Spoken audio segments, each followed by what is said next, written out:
यहाँ बहुत सारे जंगली जानवरों की भगदड़ थी। उसी भीड़ में एक छोटा शेर का बच्चा था। ये भगदड़ जंगल के लकड़बग्गों ने कराई थी, क्योंकि ये इनकी चाल थी। वो शेर का बच्चा अपनी जान बचाकर वहाँ से भागने लगता है और ये लकड़बग्गे सब देख रहे थे। वो एक छोटे से पत्थर के पीछे छुप जाता है, लेकिन वो यहाँ पर ज्यादा देर तक नहीं टिक सकता। अब यहाँ पर उसी लड़की के पिता को एक शेर बताता है कि तुम्हारे बेटे की जान खतरे में है। वो जंगली जानवरों के भगदड़ के बीच फंसा हुआ है और इसका पिता दौड़कर उसकी तरफ जाता है। अब वो शेर का बच्चा वहाँ से निकलकर एक सूखे पेड़ के ऊपर चढ़ जाता है और वो शेर दौड़कर अपने बच्चे की तरफ जाता है। वो एक खतरनाक पहाड़ से नीचे की तरफ जा रहा था, लेकिन ये एक बहादुर शेर था। वो उन जानवरों की भीड़ में कूद जाता है और जानवरों को डराते हुए अपने बेटे के पास पहुंच जाता है, लेकिन जानवरों की भीड़ की वजह से वो पेड़ टूट जाता है और उसका पिता दूर जाकर गिरता है। ऊपर से ये शेर सब कुछ देख रहा था। तभी वो अपने बेटे को दांत से दबाकर एक सेफ जगह पर छोड़ देता है और फिर से वो शेर उन्हीं जानवरों की चपेट में आ जाता है। इसका बेटा घबरा जाता है और अपने पिता को देखने लगता है, लेकिन वो एक बहादुर पिता था। वो पहाड़ पर फिर से चढ़ने लगता है और आखिरकार वो ऊपर तक पहुंच जाता है, लेकिन ऊपर वही शेर था, वो इसी का भाई था। ये बहादुर शेर अपने भाई से ऊपर से मदद मांगता है और कहता है कि मुझे ऊपर खींचो, लेकिन ये बूढ़ा शेर गुस्से से उसके पंजे पकड़ लेता है और उसे अलविदा कहते हुए उसे नीचे धक्का दे देता है। इसका बेटा अपने पिता को गिरता हुआ देखकर जोर से पुकारता है। वो जानवर उसके पिता को कुचलते हुए भाग रहे थे। अभी अपने पिता को आवाज लगाता है, उन्हें ढूंढता है। तभी इसके पिता इसे दिखाई देते हैं। ये उसके पास जाता है और उसे उठाता है। ये एक मासूम था, अभी हर चीज से अनजान था, लेकिन इसके पिता इसे और इस दुनिया को छोड़कर चले गए थे। वो बच्चा अपने पिता के पास ही सो जाता है। इसकी उम्मीद इसके पिता ही थे, लेकिन अफसोस इसने अपने पिता को खो दिया था। तभी वहाँ पर वही बूढ़ा शेर आता है। वो उस बच्चे से कहता है कि तुम्हारी वजह से तुम्हारे पिता मारे गए। ये शेर इस बच्चे को दोषी ठहराता है। ये बच्चा कहता है कि इसमें मेरी क्या गलती थी, पर इस बच्चे को पता नहीं था कि सारी 40 बूढ़े शेर की थी। ये इस बच्चे को यहाँ से भागने के लिए कहता है और कहता है कि वापस यहाँ पर लौटकर कभी मत आना। वो बच्चा यहाँ से भाग जाता है। तभी वहाँ पर लकड़बग्गों की भीड़ आती है। ये बूढ़ा शेर उस बच्चे को खत्म करने के लिए कहता है और अब ये दरिंदे उसे मारने उसकी तरफ जाते हैं। तभी ये मासूम अपनी जान बचाकर वहाँ से भाग रहा था और अभी इसके पिता को मरे हुए कुछ ही देर हुई थी। और इससे हमें ये सीख मिलती है कि हमारे अपने सगे ही हमें गिराने की योजना बनाते हैं। अब वो मासूम पहाड़ के आखिरी छोर पर पहुँच गया था और वो नीचे गिर जाता है। क्या इस मासूम का सफर यहीं तक था? क्या वो अपने पिता का बदला नहीं ले सकता?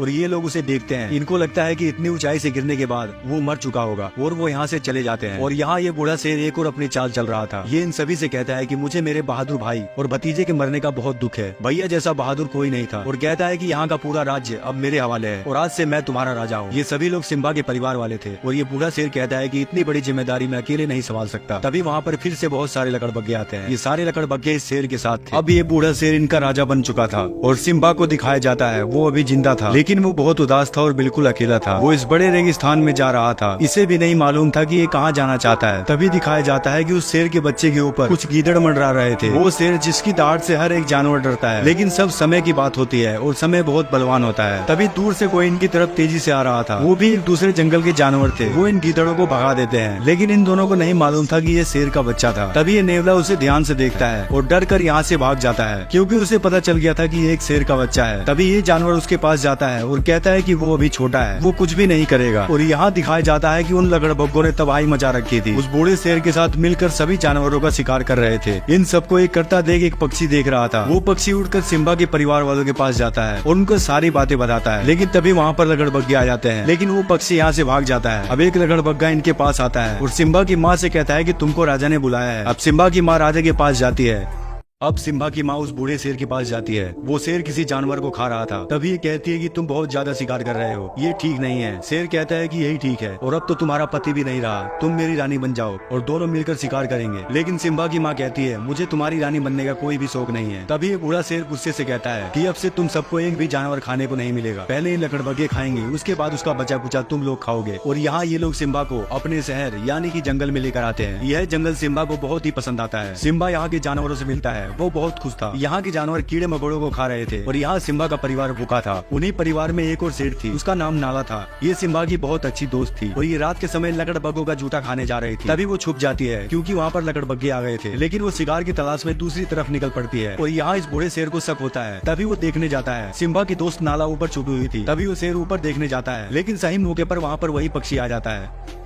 अब सिम्बा बड़ा हो चुका था, जो इस दुनिया में खुश था। वो भूल गया था उनको, अपने लोगों को। सिम्बा उदास था, वो आसमान की तरफ देख रहा था। तभी वो अपने शरीर को झटकता है, जिससे सिम्बा का बाल उड़कर एक नदी में जा गिरता है और उस बाल को एक चिड़िया उठाकर ले जाती है। वो उससे अपना घोंसला बनाने वाली थी, लेकिन दूसरी चिड़िया उस बाल को नीचे फेंक देती है, क्योंकि ये चिड़िया जानती थी कि वो एक बाल था। अब सिम्बा का बाल एक बबूल के पेड़ पर जा गिरता है। नीचे जिराफ बबूल की पत्तियों को खा रहा था, जिससे सिम्बा का बाल भी उसके मुंह में चला जाता है। और अब दिखाया जाता है कि यहाँ पर एक कीड़ा जिराफ के मल को ढकेलते हुए ले जा रहा था। तभी वो मल नीचे गिरता है और टूट जाता है और इस मल में सिम्बा सिम्बा का बाल फंसा हुआ था, जिससे सिम्बा का बाल वहाँ से उड़कर दूसरी जगह पर जा गिरता है। उसे एक चींटी उठा लेती है। तभी एक बंदर को दिखाया जाता है। ये बंदर उस चींटी से बाल को लेता है। बंदर सिम्बा और उसके पूरे परिवार से रग रग से वाकिफ था। इसने पहचान लिया था कि ये सिम्बा का बाल है और वो अभी जिंदा है। और यहाँ दिखाया जाता है कि इस जंगल में एक और शेर घुस चुका था। वो सभी जानवरों का शिकार कर रहा था। अब वो इस सिम्बा के दोस्त के पीछे लगा हुआ था। वो शेर इसके दोस्त को मारने के लिए इसकी तरफ आगे बढ़ता है, लेकिन तभी वहाँ पर सिम्बा आता है और दोनों सही मौके पर वहाँ पर सिम्बा एंट्री करता है और उस शेर को लपेट लेता है। दोनों आपस में लड़ रहे थे। उस शेर ने सिम्बा को नीचे दबा रखा था। तभी सिम्बा उसे नाला कह के पुकारता है। ये शेर ने भी सिम्बा का नाम लेती है। ये सिम्बा की बचपन की दोस्त नाला थी। ये एक दूसरे को देखकर बहुत ज्यादा खुश होते हैं और दोनों एक दूसरे को प्यार करते हैं। लेकिन तभी नाला कहती है कि तुम्हें मेरे साथ चलना होगा अपने घर। और उस बूढ़े शेर ने लगड़बगों के साथ तबाही मचा रखी है, लेकिन सिम्बा कहता है कि यही मेरा घर है और मैं इस जगह को छोड़कर नहीं जा सकता। सिम्बा डरपोक और बुज़दिल हो चुका था। तभी वो नाला यहाँ से इसे छोड़कर चली जाती है और जंगल में सिम्बा को वही बंदर मिलता है। वो कहता है कि तुम खुद को पहचानो कि तुम कौन हो। बंदर सिम्बा को हौसला देता है और उसके पिता के बारे में बताता है, जिसे सुनकर सिम्बा के अंदर हौसला आ गया था। बंदर पानी में उसके चेहरे के अंदर उसके पिता का चेहरा दिखाता है। अब सिम्बा तैयार था अपने घर जाने के लिए। वो निकल पड़ता है अपनी मंजिल को पाने अपनी दोस्त नाला के साथ। लेकिन तभी सिम्बा ने देखा कि उसकी भूमि पूरी तरह से नष्ट हो चुकी थी। वहाँ पर बहुत सारे जानवर मारे गए थे, लेकिन यहाँ पर सिम्बा अकेला नहीं था, बल्कि वो दोनों दोस्त भी इसके साथ थे। ये भी सिम्बा के साथ लड़ाई को अंजाम देने वाले थे। अब सिम्बा निकल पड़ता है अपने घर की तरफ और तभी यहाँ बूढ़ा शेर सिम्बा की माँ को कहता है, तुम मेरी रानी बन जाओ, अभी भी वक्त है। तुम्हारा पति एक डरपोक और कायर था। तभी सिम्बा की माँ कहती है, मेरे पति डरपोक नहीं बल्कि तुमसे ज्यादा ताकतवर थे और बहादुर थे। ये बात सुनकर बूढ़े शेर को गुस्सा आ गया था और वो गुस्से से सिम्बा की माँ को मारने लगता है। तभी वहाँ पर दहाड़ता हुआ सिम्बा आता है। बूढ़ा शेर उसे देखकर डर जाता है। उसे लगता है कि ये सिम्बा का पिता होगा, लेकिन सिम्बा कहता है कि मेरी माँ से दूर रहो। सिम्बा की माँ उसे देखकर बहुत ज्यादा खुश थी। तभी सिम्बा बूढ़े शेर यानी अपने चाचा से कहता है, तुम्हारे पाप का घड़ा भर चुका है। लेकिन बूढ़ा शेर कहता है कि भूलो मत, मैं तुम सबका राजा हूँ। भेड़िए भी बहुत ज्यादा गुस्से में थे। तभी नाला वहाँ आती है और कहती है, अब सिम्बा ही हमारा राजा है। सिम्बा के परिवार वाले भी बूढ़े शेर से लड़ने के लिए तैयार थे। सिम्बा कहता है, हार मान लो चाचा, तुम्हें एक नई जिंदगी मिल जाएगी। तभी बूढ़ा शेर कहता है कि तुम भूल चुके हो कि तुम्हारे पिता ही तुम्हारी वजह से मारे गए थे और तुम इस बात को सबके सामने कबूल करो। तभी सिम्बा उस बात को कबूल करता है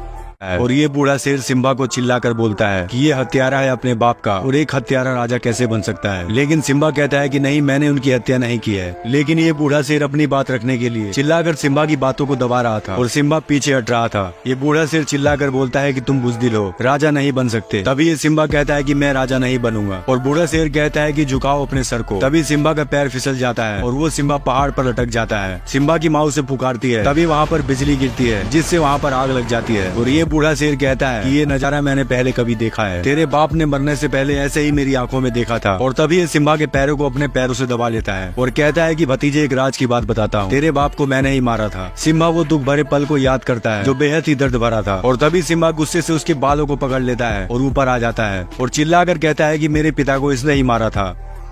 लेकिन बूढ़ा शेर कहता है कि ये झूठ बोल रहा है। सिम्बा कहता है कि तूने अपने भाई को मार डाला, कैसे भाई हो तुम? बूढ़ा शेर कहता है कि मैं अपने भाई को क्यों मारूंगा। तभी सिम्बा की माँ कहती है, अगर तुमने उनको नहीं मारा तो तुमने उनकी आंखों में कैसे देखा। अब बूढ़ा शेर समझ गया था कि मेरी असलियत सबको पता चल गई है। तभी ये लकड़बग्गों को कहता है कि मार डालो सबको और लकड़बग्गे सिम्बा के ऊपर टूट पड़ते हैं। लेकिन सिम्बा लकड़बग्गों को उठा उठाकर फेंक रहा था और सिम्बा की माँ कहती है, हमला करो। सिम्बा का पूरा परिवार लकड़बग्गों पर टूट पड़ता है, लेकिन सिम्बा को लकड़बग्गे नोच रहे थे। तभी उन लकड़बग्गों पर नाला टूट पड़ती है और यहाँ सिम्बा का दोस्त फंसा हुआ था। लकड़बग्गों ने इसे चारों तरफ से घेर लिया था। जब बात किसी की जिंदगी की होती है तो वो जी जान लगा देता है और इसने भी ऐसा ही किया। ये लकड़बग्गों को भगा भगा कर मारता है और यहाँ नाला के सामने एक लकड़बग्गा था, लेकिन नाला अब बड़ी हो चुकी थी। ये लकड़बग्गों का सरदार था। वो दहाड़ते हुए इसके ऊपर टूट पड़ती है और दोनों आपस में लड़ने लगते हैं। तभी यहाँ ये बंदर भी आ गया था जो सिम्बा के परिवार वालों की तरफ से लड़ रहा था। बंदर अपने डंडे से मार मार कर सभी लकड़बग्गों को भगा देता है और नाला इस लकड़बग्गे के सरदार। अब सभी ने मिलकर लकड़बग्गों की नानी याद दिला दी थी और नाला भी सभी लकड़बग्गों को धूल चटा रही थी। तभी नाला भी लकड़बग्गों के सरदार को मारकर पहाड़ से नीचे गिरा देती है और सभी लकड़बग्गे अपनी जान बचाकर यहाँ से भाग रहे थे और इस बूढ़े शेर का अंतिम समय आ चुका था। भर चुका था इसके पाप का घड़ा। ये चाह कर भी खुद को नहीं बचा सकता था। तभी वो बूढ़ा शेर यहाँ से भाग रहा था। सिम्बा उसके पीछे था और बूढ़ा शेर भाग कर एक ऊंचे पहाड़ पर पहुंच गया था, जिसके आगे केवल खाई थी और इसके पीछे था सिम्बा। बूढ़ा शेर कहता है, भांजे मुझे माफ कर दो। सिम्बा कहता है कि इतना कुछ करने के बाद भी किस बात की माफी। बूढ़ा शेर कहता है कि ये साजिश उन लकड़बग्गों की थी जिन्होंने मुझे डराकर ये सब कराया, लेकिन वो लकड़बग्गे ये सारी बातें सुन रहे थे। सिम्बा कहता है कि तुमने अपने परिवार को धोखा दिया और इसकी कोई माफी नहीं होती। बूढ़ा शेर कहता है कि सिम्बा, तुम अपने सगे चाचा को मारोगे। सिम्बा कहता है कि मैं तुम्हारे जैसा बिल्कुल भी नहीं हूँ। बूढ़ा शेर ये सुनकर खुश हो जाता है और कहता है कि महाराज आप बताओ मुझे क्या करना है। तभी सिम्बा कहता है कि यहाँ से भाग जाओ और वापस लौटकर कभी मत आना इस पवित्र धरती पर। बूढ़ा शेर ये सुनकर यहाँ से जाने लगता है। तभी वो धोखे से सिम्बा के मुंह पर आग की चिंगारी मारता है और उस पर हमला करने लगता है।